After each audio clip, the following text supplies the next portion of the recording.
Oradora Milena Ranzel Pires e Seminário Nacional relata crime organizado inclui financiamento ilícito, tráfico EMA, importação ilegal no atividade esquema, sayona ameaça para objetivo Timor-Leste atau a força competitividade jovem Sira e ASEAN. Milena Maria Pires e discurso para Seminário Nacional Rotópico, reforço capacidade jovem para competitividade e ASEAN, hateten. Mas que Timor-Leste tem oportunidade boa e a área comércio no investimento, mas bem crime organizado, bela corrompe instituição, forte vantagem os jovens Sira, ne bem vulnerável, não hamihis confiança pública, no ne oradora Milena Pires prefere, ba operação Polícia Nacional Timor-Leste PNTL, ne bem ia fulang ida liuba desmantela ona centro esquem call center, e a área balon, centro siranês suspeito usa Timor-Leste, no dar plataforma atau halo fraude, ba ema husi raiselo, tambane Milena Pires husu ba estado atau cria nova oportunidade ba jovem Sira, e dalan legal, inclui apoio ba empreendedorismo, atau bele ha força sirane competitividade e ASEAN.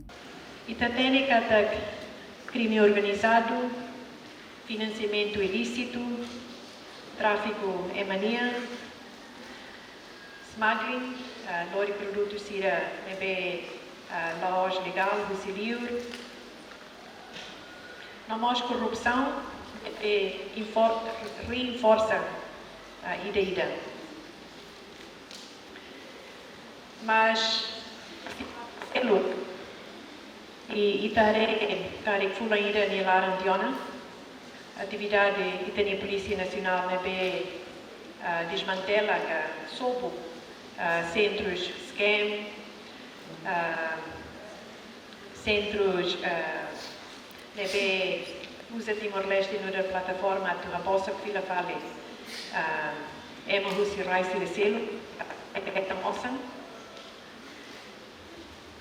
itatene katak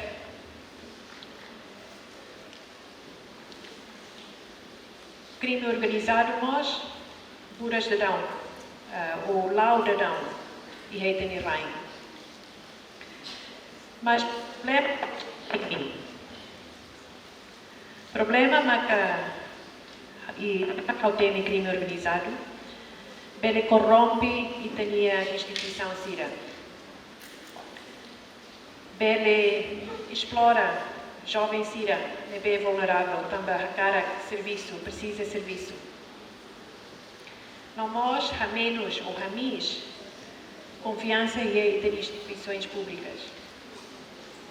Nós criamos nessa economia paralela, incluir atividades ilícitas siranê.